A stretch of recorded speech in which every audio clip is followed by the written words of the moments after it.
Yeah. Hold on a second. Let me turn on the audio because I haven't. I had the audio off. Okay. Yeah, we're 13 minutes late. 3:13, guys. It's 3:13 and it's Eastern. We're Friday. a little Friday. Is today Friday the 13th? no Friday Oh, the 14th. We missed it. It would have okay. been good. 13:13 Yeah. Bad on luck. Bad 13. luck for us all. Yeah, I don't know that I would have wanted to take that live stream. So Yeah, so we're a little late. We had some technical difficulties, Hmm. but it's gonna be worth it because we have Michael from Star Atlas here, and we're very excited to have him. Yeah. what's up, guys? How are you? Very good, very good. Cool. Well, we forgot to introduce ourselves. I'm Samuel McCullough, and this is my beautiful, handsome co-host, Alex. Here I am, beautiful check, handsome check, co-host. Iffy. So it's like there was like a two in a lie kind of situation, I think. But I'll take the first two compliments, Sam. Thank you very much. I feel the exact same way about you. We have a little bit of bromance growing, so Michael can join us in this bromance together over here. I'm feeling the love. Yeah. And we should be honest with the audience. We were actually just admiring each other's art. That's why we got a late start. Yeah. We were. You have a beautiful painting behind you. Sam has a beautiful sweater. What can you tell us about the painting? What's up with this beautiful art? Yeah, it's a local painter I happened to meet when I was out and about and liked his stuff. Like the abstract style, kind of Pollock-ish art. And so that's it. Just support local. Awesome. Yeah. And then Sam's sweaters are creature sweaters, creature Yeah. varsity jackets. This is actually I really like this NFT collection. The artist Danny Cole has done a ton of work to make a really good community. Shaq was one of the first big celebrities to go out and buy one of these NFTs and make it his PFP. And I can actually show you what just dropped today. This is probably good, Michael. This is good alpha for your for Star Atlas if you're going to do swag. So they for the NFT holders specifically. Let me see if I can load this up. Okay. Do you guys see it? Oh Yeah. yeah. Yeah. Oh, it's not showing for. Oh, it's coming up for me. So he released these like varsity jackets. Let me see if I can make this bigger. Oh, this is good. This is good. This is super cool. I love it. It's go away. This is nice. I wonder if you can do a varsity jacket with my NFT sweater. This is called the plain vanilla NFT. I'm gonna have an array of bland colors, and the floor for this is at least 10 ETH. Yeah. I'm just gonna put it out there. So by holding the at least one creature NFT, you can pay to claim the jacket. So it's like $200 for the jacket. But then depending on like if you minted the NFT or if you came to one of their meetups that they had a bunch of other stuff. They have different patches that go on the varsity jacket, and there's going to be more patches as time goes on. So it's a really great. I think it's a really great way of showing how you've interacted within the community when you have meetups. There's only one patch that needs to be there, by the way. It needs to be the Star Atlas patch on the NFT, like right here.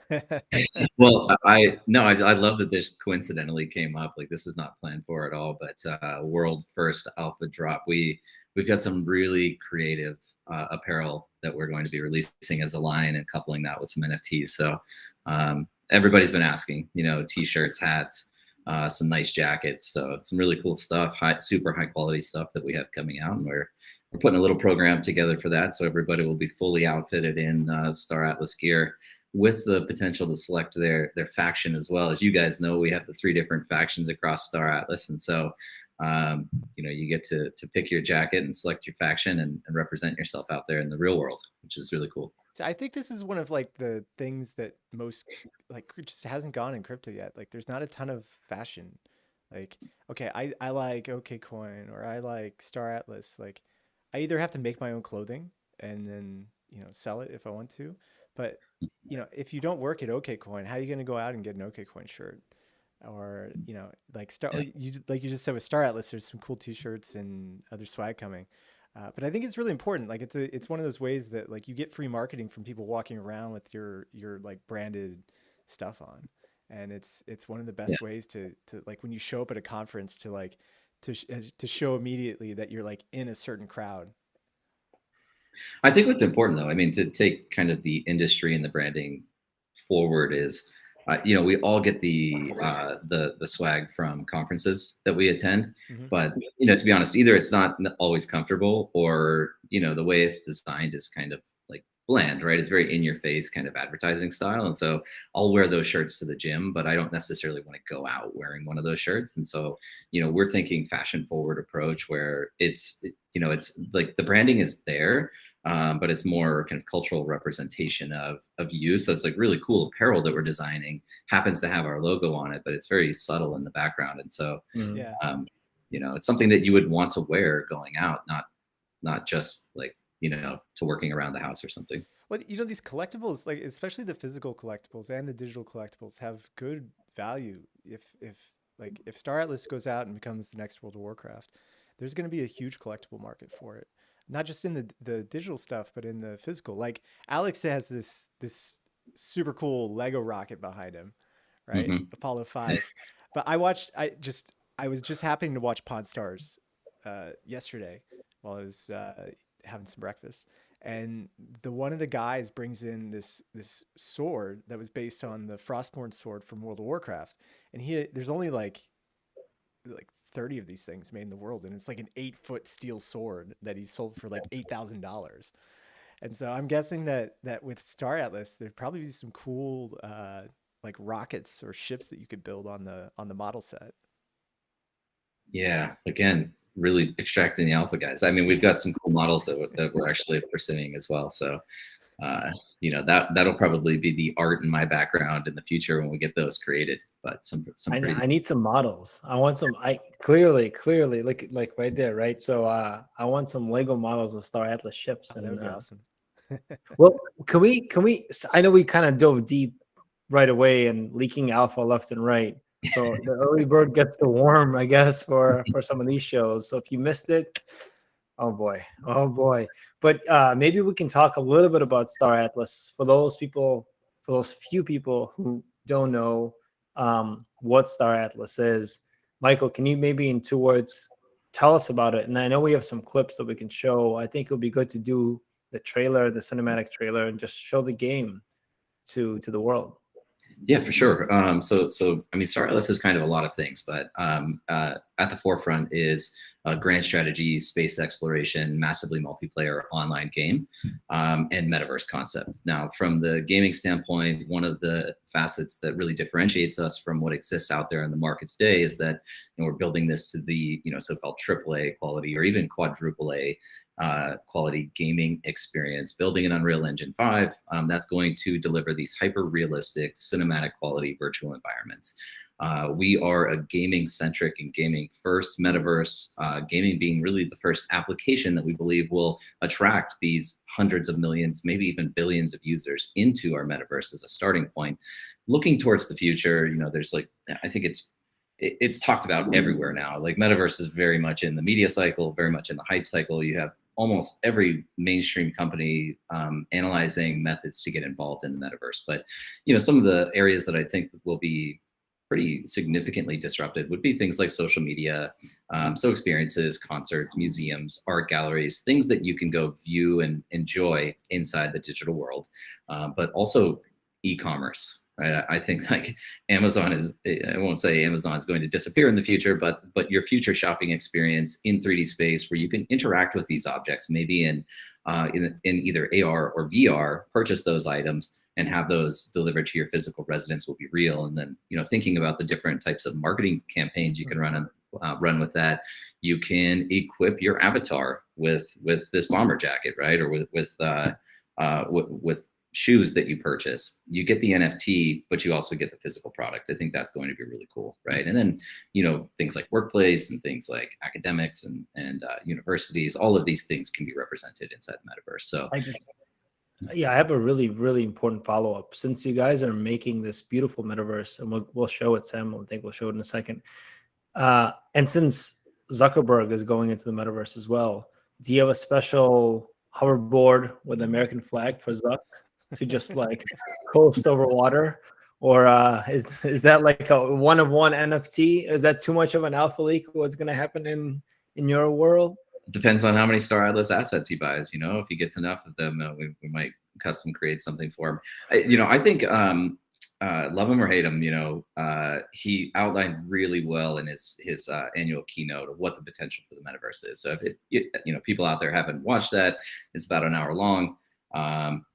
There's some comical moments in it, but I think it's worth watching if you want to better understand what the potential of the metaverse is. Now, ideologically and kind of philosophically, we couldn't be more different because we're building this open metaverse concept on Web3 that's, I think, far more inclusive and participatory than more of a kind of a closed, centralized technology company a philosophy. And obviously, well, again, we all have chatted about this in the past, but the concept of a DAO, right? So decentralization over time and enabling the users to actually participate in that future evolution of a product is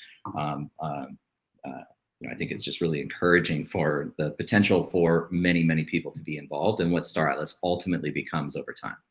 So I guess we can kind of flip that back again and ask you, Michael, what exactly is the metaverse to you, and and where is it going? Like what is it now, and where is it going to be in 10 years?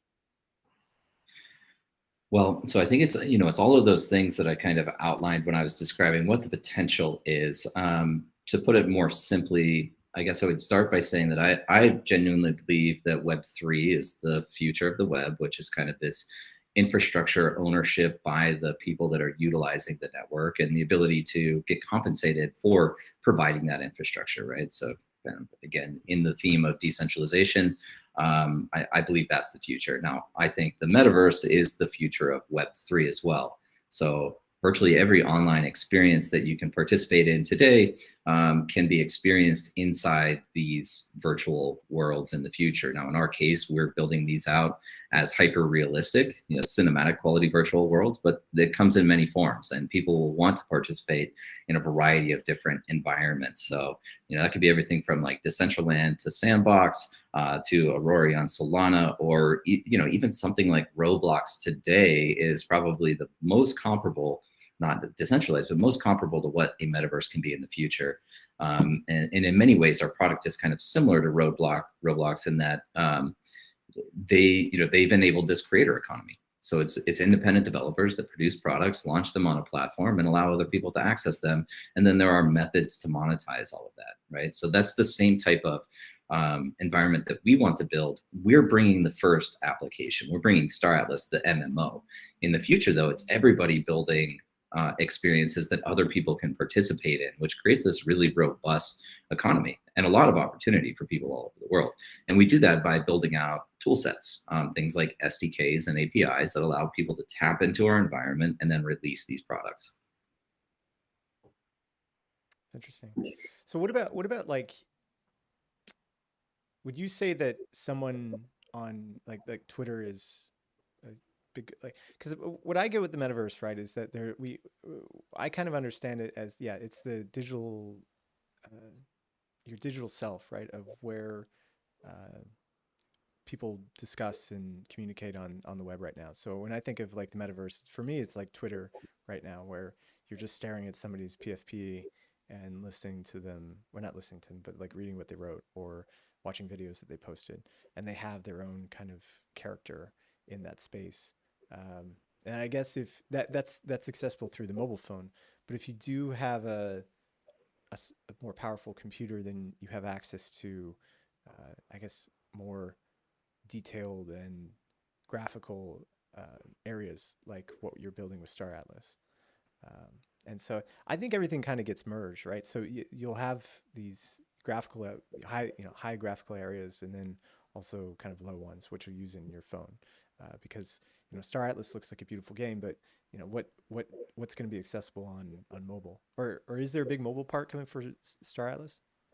It's part of the future strategy. I mean, we're certainly building for PC today. Now, with that being said, we're going to run through a demo today of our web application mini game, which is where some of the initial like financial incentives, economic mechanics, and gameplay features, gameplay loops are being released.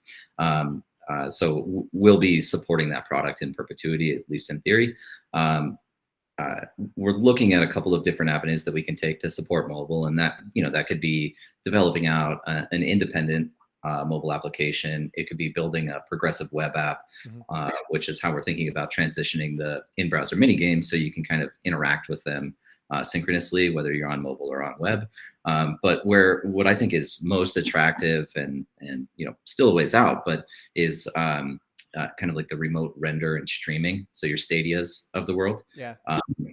Right. So you still get the same super high quality graphical fidelity, but streamed directly to your mobile device. I mean, I watched a buddy play Cyberpunk 2077 on his phone at like 100 frames per second, and it was still a beautiful experience. So that to me is the most attractive. We'd like to see that technology continue to evolve so that anybody with a smartphone can access the same like style and again visual quality that we're presenting for the PC user. Yeah. I see it a little bit different. Michael, you're obviously very close to this, but Sam, as you're talking, I almost see this as one extension going to the other. What does that mean? It's almost like going to where the puck is, building to where the puck is going towards.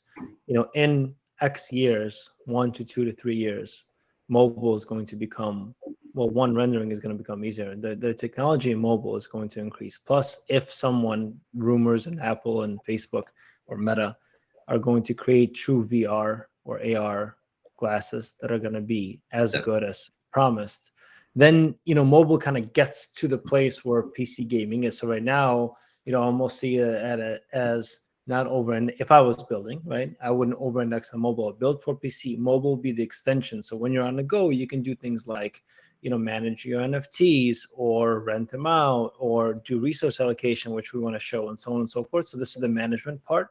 When you're back at the PC, you're playing the actual game.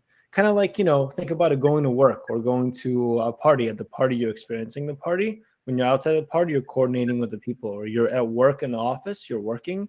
Outside of it, you're maybe checking email, right? So you're not doing the actual full work. Similar to that. Then when the mobile gets there, which it will get there. I remember I'm aging myself, but this is 2014 in Microsoft. We were playing with HoloLens and AR, and back then it was pretty good. I mean, this is 7 years ago. In tech space, 7 years is 100 light years in the regular world. So it'll get there, right? It'll get there fairly quickly. And then you can have it's just a flowing extension from one experience, very immersive, to another experience that's definitionally mobile. I think they're great points. Definitely valid. I think, Sam, you brought up kind of like digital identity and avatar management. This is going to be your persona in the virtual world. But Alex, to your point, I think it's at some point in the future, there's going to be this merger intersection of digital and physical realities, and AR is definitely one of the technologies that can help accomplish that. So I don't know if you guys saw Ray-Ban, I think just launched their like AR glasses that has little cameras in it. But how cool would it be if you're kind of like, say you have to walk a mile down the street to go get some food, you throw your AR glasses on and you can be killing monsters in a video game. This is kind of like Pokemon, right? But you're killing monsters and earning XP just on your walk to get food. And then, so it's kind of like multitasking in a way. But I definitely see that coming. I think to me, some of the most exciting technologies are definitely AR, VR, blockchain, AI, robotics, right? And I think all of these things kind of coming together, progressing into the future, is going to lead to some really novel and unique individual experiences in life. And headlines too. I mean, just this week we had, did you see, I think it was yesterday, where I saw it on Twitter, where 2 cops like didn't go to, they were called to go to like a crime scene, but they didn't because there was a Snorlax in the area on Pokemon Go and they wanted to go catch it. No, Yeah. really? Yeah. They got fired, right? I think they both got. They did get fired. Yeah, as they should. Hey, now, hashtag worth it. I'm just gonna put it out there. Well, if you could turn around and sell that Snorlax, like if there was a marketplace for it, maybe it would have been worth it, right? It was a calculated investment decision, basically. That's what you're saying. Not to downplay the necessity of protecting the people, which is their mandate, but yeah. So coming back to the whole AR VR thing, like what's the Like as a game developer, what are some of the things that are kind of holding back VR from being more popular than it is today? Because for all the growth in both mobile games and PC games, VR kind of sits on this outer edge. I mean, I've got a friend who does VR in his basement. He's got a whole like setup, and he bought his own super powerful like rig to play these things. But at the same time, I don't know. He's the only person that I know that has a VR set out of maybe 30 or 40 people that game. So like, Yeah. what's holding that back? Because I'm Star Atlas will have VR capabilities, right? You'll be able to put on some VR goggles and be in the ships and stuff. So, like, Yeah. where's the uptake going to be in VR? Yeah, I mean, I'll be honest with you. This is not an area of specialty for me by any Yeah. means. Like especially the development of that tech. But a few observations that I would kind of share is that first of all, I think accessibility, so kind of cost structure, historically has been a little bit it's been relatively high. It's seen as more of a luxury good, nice to have, Hmm. and you almost need more of a tech enthusiast mindset, early adopter mindset to want to purchase it and want to spend that money. Now, fortunately, we've seen the cost of VR headsets come down quite significantly, so it's getting more and more accessible. Two, I think the kind of hardware restrictions. So you're trying to put a very complex system inside a small headset, and the smaller the better. So right now, like the graphical quality that you get in a lot of VR applications just isn't as high as it is if you were just playing on desktop, for Hmm. example, right? So and then again, comfort levels too with Yeah. the hardware. Some they're still kind of big and bulky, a little bit inconvenient to use. I have a VR headset. I love it. I play Corsetta Racing and like Alex, Half-Life Alex. So I'll play some VR games, but it's not my default. I tend to go for the keyboard, mouse, and traditional desktop. But those are the things that I think are most prominent in my mind. I don't know if you guys have any other thoughts though. Well, like when you're going to be, I I guess with the ship, when you're flying the ships in Star Atlas, like how complex is the control panels going to be for that? Like, will I be able to use like just a keyboard and a joystick, or could I like build a third party like like a whole chair, like a those game like the whole like gaming areas. What I got into this thing of watching people set up driving sim rigs, Yeah. and I watched these on YouTube for probably a month of these guys building these like $30,000 driving sim rigs so they could drive exactly like the F1 people do. That it's incredible. I like there's stuff that you can just spend untold amounts of money on Yep. for simulation aspects, and so like if that's like the far end where there's like one less than maybe 10,000 people in the world doing it. Like, where's the complexity for Star Atlas going to be in flying these giant juggernauts that people can buy? Yeah, well, to be honest, we could geek out for an hour just talking about like motion simulators and racing simulators. Yeah. The 6 degree of freedom motion simulators are super cool. Some of those are approachable, but those are it's still like 10 grand to get into a Mhm. decent rig, right? But so the short answer on Star Atlas is I don't quite know yet. What I do know is that we're going to have kind of multiple viewing angles, and so that could be everything from first-person view inside the cockpit, navigating an individual ship. There's also going to be top-down view RTS style where you can manage entire fleets of ships, and it's more kind of like resource management style. I don't have any indication of what the UI inside the ship is going to look like now, but we do want to enable things like HOTAS controllers, which is essentially your throttle, right? So those should be enabled. In terms of VR, again, this is still we're many years out before we would look at integrating VR into Star Atlas, and it's going to come on the tail end of delivery of a lot of the Unreal Engine baseline experience. So we'll have to figure out where the tech is at that time and what type of experiences we can introduce to the players. But it would probably be like current thinking is you're in there, you're navigating the controls, and you're able to look around and view outside the windows. One of the things that we did different across a lot of our design in Star Atlas is we put a ton of windows on the ships, right? Glass. Yeah. So you can actually look outside and you can see the space around you, and you're not just looking at the hard metal surfaces inside ships that sci-fi typically represents. So yeah, A lot still to be figured out, though. We're very early here in the development cycle. Michael, Can we? I'm Can we? really, I gotta say, I'm really happy that you know more about these like sim rigs than I do after my couple weeks of watching. It seems like you're very experienced in understanding the input controls for these things. Sammy, sounds like you found like a niche on YouTube. Those unboxing videos and that are very popular. Sam found like a rig setup setting up videos. Can we see this? Can we show a clip of what this looks like? Because there's the clip of the actual Star Atlas gameplay. That we have the trailer, and then I know there's a new clip out, and then you guys have the like a mini game, a light game, the resource allocation game. So I know if Sam can pull up a clip of Star Atlas, but it would be good to, Michael, to get from you just afterwards. Show us how to actually play. How do you allocate resources? What's the strategy? Setting up NFTs. Definitely, yeah. Let's Sam. I think the best clip to show would be this pre-alpha gameplay footage. Yeah, that sounds great. This is what most representative of what the world inside Star Atlas is going to look like. This is actually in engine. This is in Unreal Engine 5. So yeah, gameplay demo.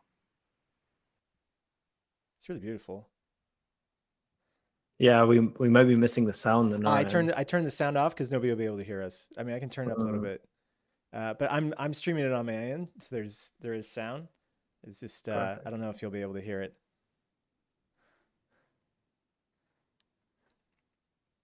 Yeah, we don't hear the sound. I mean, this is on YouTube, so it's on the Star Atlas YouTube channel.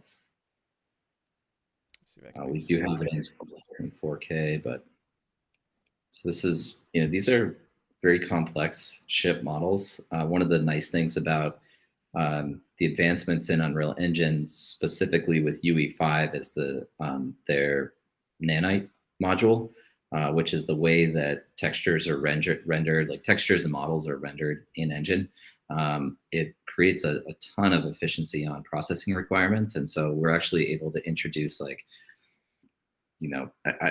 don't want to misstate this, but like billions of polygons and triangles into the design. Like everything you're looking at there is actually not a textured surface; it's a hard surface modeled physical like creation. It's pretty cool. Yeah, it's amazing. Very cool. Yeah. Do you mind showing us? Well, when this is cool. The landing is really the landing and the jets coming out of this. Yeah, I want to play. So Lumen is the other like really great advancement in UE5. Lumen is how lighting is rendered on screen. And so like those jets would never have been possible before, right? But those are like actual, it's actual light emitting from what about the grass? Is that that's all rendered? That's all rendered, yeah. I mean this, and those are real, real physics too. You can see when the ship flies over and like the force of the air hits the grass is when it starts moving and dust flies up. Looking in the background too, just the way the light is projecting through the screen. That's Lumen. Yeah, the shadows. This acts as like a shadows blocker, and it's pretty beautiful. It's really cool. Yeah, obviously you're streaming too, so it doesn't even fully represent the graphical quality, because if you go on YouTube and select the 4K, we're blown away by it when we look at it. And we built the thing, right? But hey guys, sorry, I think we're just getting some pings that the screen went black during this. So hopefully we're back. Yep, sounds like we're back. Maybe it was the sharing. So what we'll do is we'll link at the bottom the trailer. But guys, the trailer, we'll do an interpretive dance, ship landing, jets coming out, billions of polygons on top of the surface of the ship. Happiness, unicorns, rainbows, play Star Atlas. That's basically my interpretation of what happened for those who couldn't see it. Yeah, I mean, the idea is what we just want to demonstrate here is what's going to be possible, right? Like this again is the quality of the world that people will be interacting in across Star Atlas, and it's an enormous amount of work and effort and energy to be able to produce that type of content, but we think it's worth it. Can you show us a little bit about, maybe if you share the screen, maybe it's like the tech world is against us. The tech gods are angry at me and Sam. But maybe with you, can you show us the game and the resource allocation part of it? Sure. Yeah. Let's see. How about I just share screen and we'll see what happens. Yeah. We'll get some feedback from the community.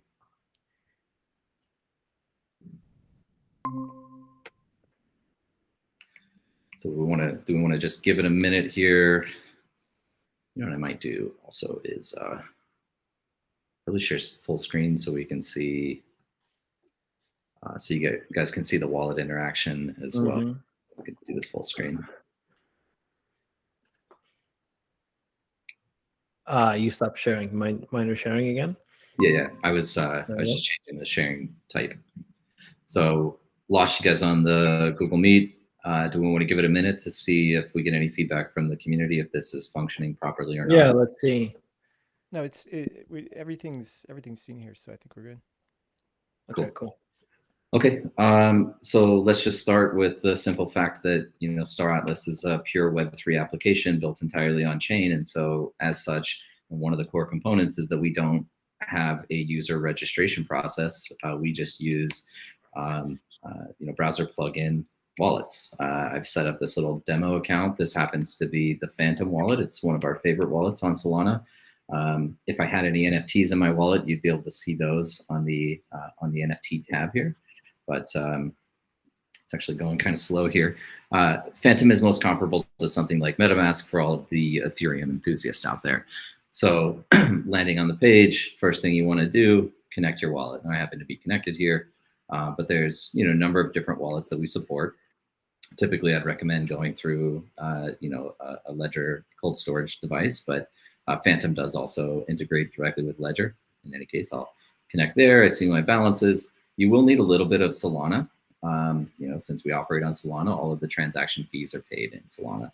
And then you will need Atlas for some resources, and then you can purchase ships with either USDC or Atlas. So while it's connected, first thing I'll do is go in here and choose my faction. Now, you will need to be enlisted to a faction in order to engage in the ship or the faction fleet ship enlistment process. You can go into each one of these. We have detail on what the factions represent, where their specialties are, where their disadvantages are. The three-class system or three-faction system effectively enables like a rock, paper, scissors. So everybody has an advantage against one class and a disadvantage versus another class. So I'm just going to select Booster here. This is our sentient android raise. You can see, actually, these values are a little bit misrepresented right now. We have something like 250 million or so in total value locked across the platform to date. You can read through the background if you'd like in making your selection. And then I'm just going to choose. Now, these are permanent selections, so definitely read up on which one you'd like to choose. And if you have friends that also plan on playing Star Atlas, it would be best for you all to join the same faction so you can start in the same starting zone and play with one another. So this is an on-chain program. Your enlistment process is entirely on-chain. It's recorded on blockchain. So I'm just going to wait for that to confirm. Michael, do you agree with Jack's statement recently that Rust is the perfect programming language?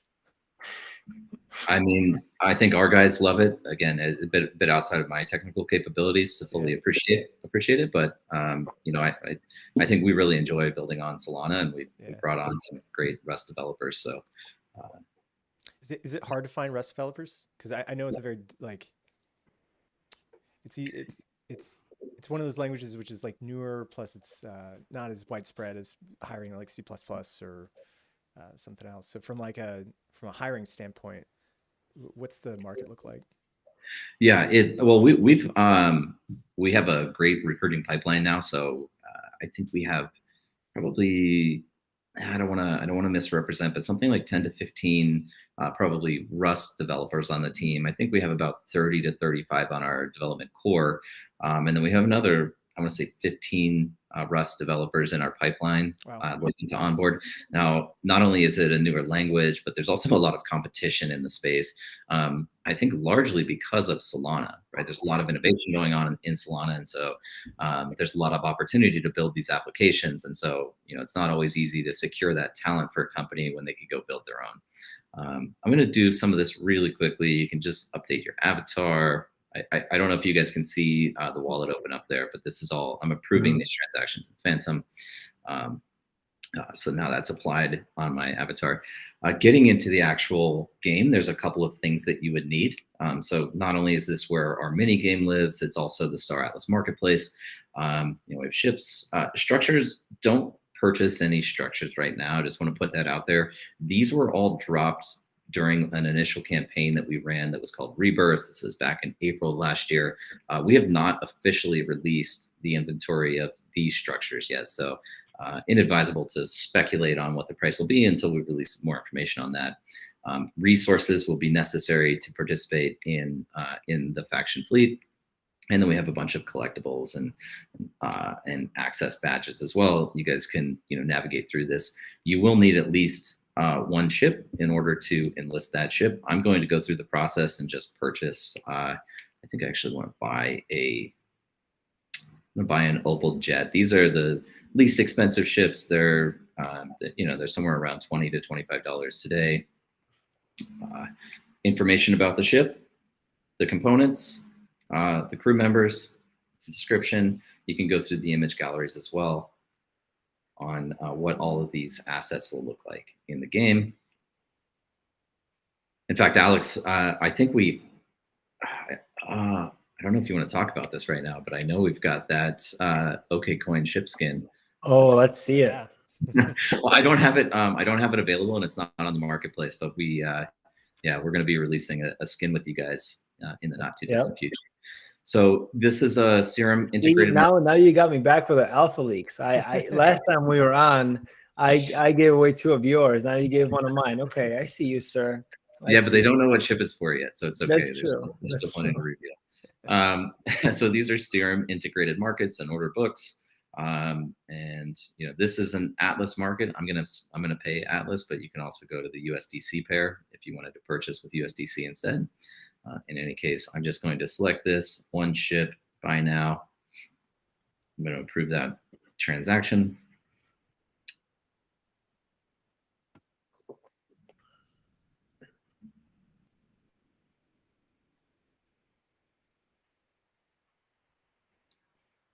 I'm ready to rock and roll my chip.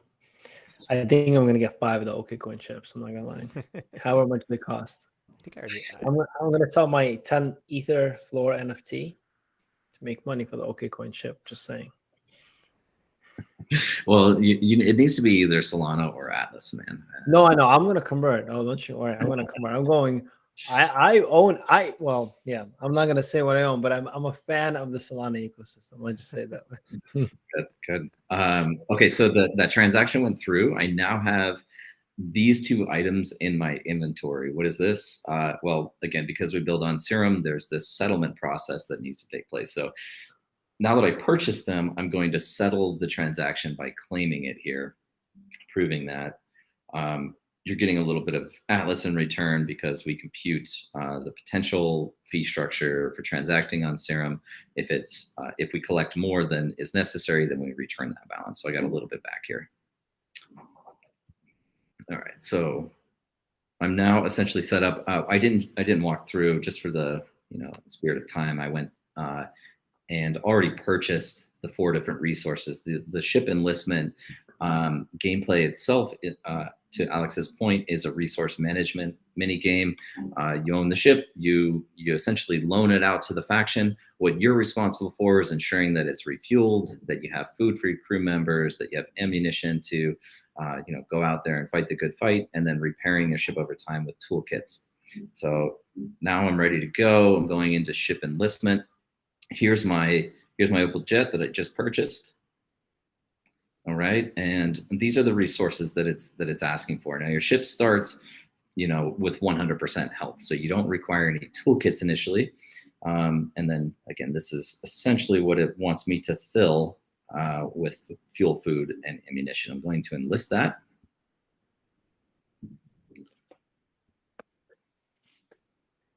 Forming a fleet. Again, these are on-chain application. I really like to emphasize, especially on demos like this, that we do significantly differentiate ourselves in that we're looking to develop as much of the game logic and functionality on chain as well. Now, a lot of teams that are building in the GameFi or blockchain gaming space might be introducing, say, NFT assets, in some cases, digital currencies, but they're not actually. But they're really just leveraging, things like Unity or even Unreal Engine or some other game development environment to produce the game. And then, they're tying in NFTs, wherein the game engine manages all the game logic. We're trying to do this completely differently in a fashion that would enable us to fully decentralize the product, including game servers and transactions on chain over time. So, you are waiting for transactions to settle in some cases, but that's because this is the way that we want to deliver the product. Now, what you'll see as you're watching this is, I can go into manage fleet, but essentially all of your resources are going to go down periodically, but you're also earning Atlas as a reward for managing these resources. So this will continuously go up. You'll be able to claim that, when you earn enough. If you want to get more detailed specifics on what's going on with your fleet, this shows you where you're at with your resources. These are all of the detailed consumption rates of each of the items. And then if you wanted to go in, say you bought another one of these Opal jets, what we've seen a ton of people do, so we launched this on December 16th. We've seen a ton of people take their Atlas earnings and then go right back and buy additional ships and then enlist those. So if you were to take that process, you would go in here, you would be able to add an additional ship, update this, and now you'd have 2 Opal jets, operating on your behalf. So that is, that's feature number 1 that we released across Star Atlas. And the primary idea was that we wanted to be able to drive utility to those ship NFTs that people have been purchasing for the last 3 months. So this is the first function that does that and allows people to earn Atlas. Pretty cool. I'm gonna have to go do that for my ships because I bought a few right when we were discussing listing Star Atlas. I went off and bought 3 or 4 ships.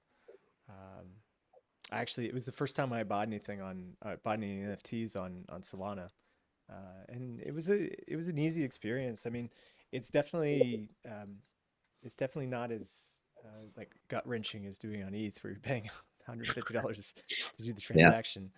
Yeah. But it was easy. It was really nice. I wonder about a lot. Okay, so let's talk about UI, right? So UI UX. So when you're in the game, how will all this be obfuscated?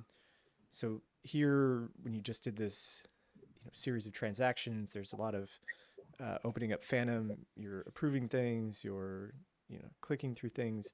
How do you see that happening in game? Yeah, I mean, we do, so first and foremost, we're building an SDK that is very likely to be open source that we call Foundation, which is the blockchain and crypto integration directly into Unreal Engine. So we're working on building the technology that incorporates the 2 different technologies, right? Blockchain and game development. So that's one part. The question that is still kind of outstanding is, what's the best user experience so that we can ensure that assets are secure, but also not inconvenient, right? So you could have auto sign, or we could have a function where while you have the game client load up, it will auto approve transactions on your behalf. So you never have to make those clicks if you're actually in the game and you're flying around. The potential downside to that is, you guys know how prevalent scams are across crypto, right? And so we don't want to expose our users to a mechanic that reduces security of their assets. We don't want them to auto sign a transaction and connect to a site that might try to sweep funds or steal funds from them. And this is happening in a variety of ways. I mean, people are getting duped right now into sharing their seed phrases with malicious parties. And so definitely something that is, it's it's in front of us, and we're trying to tackle through a variety of means, including things like using third-party services like Fishfork to try to take these sites down and deter future bad actors. But that's kind of the long answer. The shorter answer is we still have to figure it out. What's the optimal experience for a user across Store Atlas? Yeah. Right? But we are building the tools that connect the dots between the tech. Yeah, and at this point, I'm so paranoid about everything when it comes to crypto that I'm probably messed up in the head at this point. But I had a friend who joined, like, brand new to everything, was interested in some of the farming stuff that I was doing. So he just like bought $10,000 worth of Ethereum. And then, I kind of pointed, I was like, look, let's go here and here, we'll do this. And he started like doing some Googling, and he came across one of those Google scans where they put the ad right at the top, and he like clicked on it, and it was a copy of the website. And he just didn't know at that point that, like, when they ask you to put in your 12 words, it's not because they're trying to provide anything to you. And he put his words in, and then all of his money was gone. Yeah. And but it's one of those things where, like, if you're new, like, you don't know this stuff. And so I think there's gonna be a really fine line of like balancing security plus user accessibility in this point. And that's probably $1 billion question for you guys, Michael. Yeah.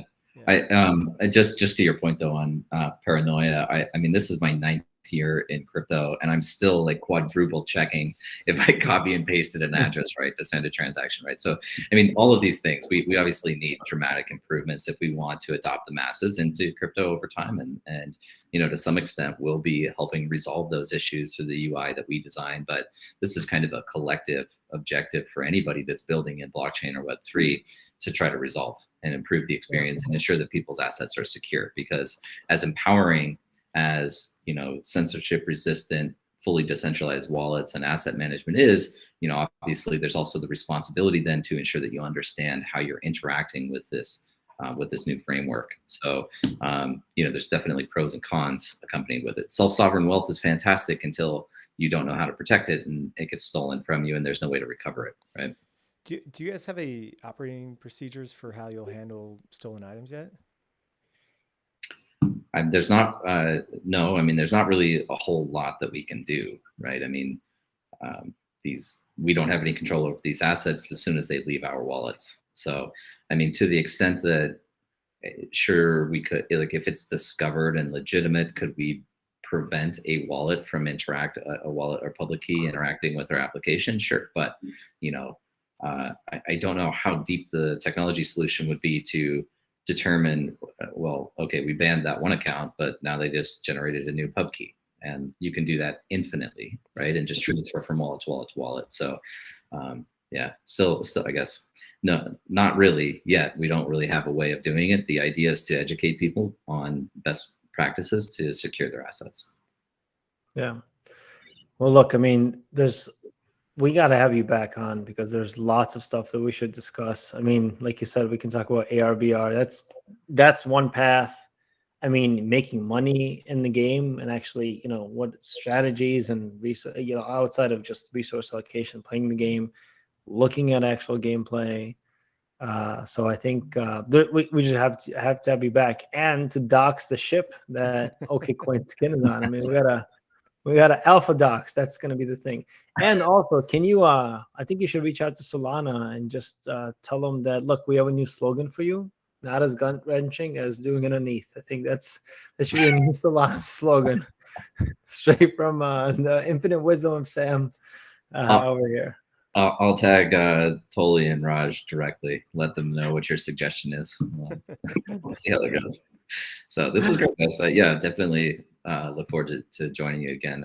It's an enjoyable conversation today. Yeah, thank you, Michael.